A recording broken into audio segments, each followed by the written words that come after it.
it long past the weird level, and now it just seems to be getting out of control. New details showing that the Department of Justice tracking went way beyond reporter James Rosen here at Fox News to his parents and beyond.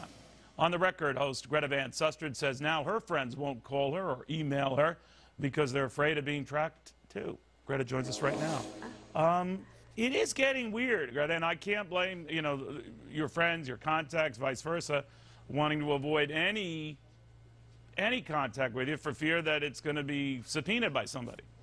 Well, it's even weirder than that. You know, I sort of stepped back and took a look at this, Neil, and it's not just the Justice Department going after our phone records. There's been a little bit of sort of a systemic view of this whole administration against us. Take the fact that the State Department last October had a media-wide conference call on Benghazi and left Fox off it. All the other news organizations called us and ratted out the State Department that we weren't on it. The State Department then says it was inadvertent. Okay, it was inadvertent. A few weeks later, the CIA gives a media-wide briefing about Benghazi. And who wasn't invited?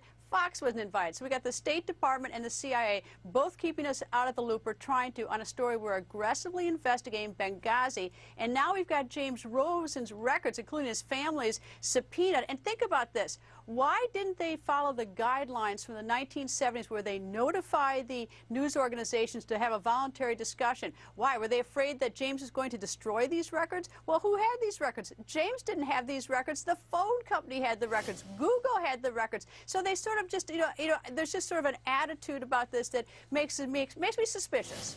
You know, it comes on the heels of the reports, of course, they went after these AP reporters to find out what calls were coming through, where they were coming from, emails, that sort of thing. But there is a sort of a focus on stories that aren't necessarily making them look good. In other words, any of the stuff that was revealed when it came to finding and hunting down Osama bin Laden, and you know secrets were revealed and sources were compromised in that one.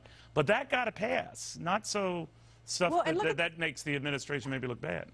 And look at the AP story. If you go back to May of 2012 when the AP story started, the Associated Press did a story. They went to the government. They held it for national security reasons. With the, they did the responsible thing when the government told them to. Once that national security part evaporated, they then want to publish it because they thought the American people had a right to know that there is a legitimate and real terrorism threat out there. And apparently, the White House either wanted to, sweep that under the rug, or they themselves wanted to brag about doing something. But anyway, they were not happy that the AP did it. So what happens to the AP? The AP apparently gets the Fox News channel treatment. It gets its records subpoenaed. You know, the problem is that it looks like, now it may not be fair, it may not be true, but right now everything looks in a particular way. It looks like it's a vendetta. Yeah, it certainly looks that way. But they're messing with the wrong person if they're going after you, Greta. Or James Rosen's parents. I understand they're pretty tough, too. Or James Rosen's parents. Yeah, James, but James Rosen's parents, that's another thing. By the way, Greta, congratulations. I see Forbes has listed you as among the most powerful women on the planet.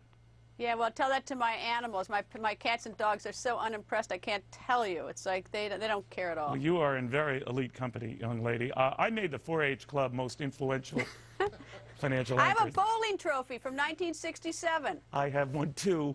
But, no, Greta, way to go. Catch Greta tonight, 10 p.m., Fox News Channel. She is. Forbes sees her as among the most powerful women on the planet.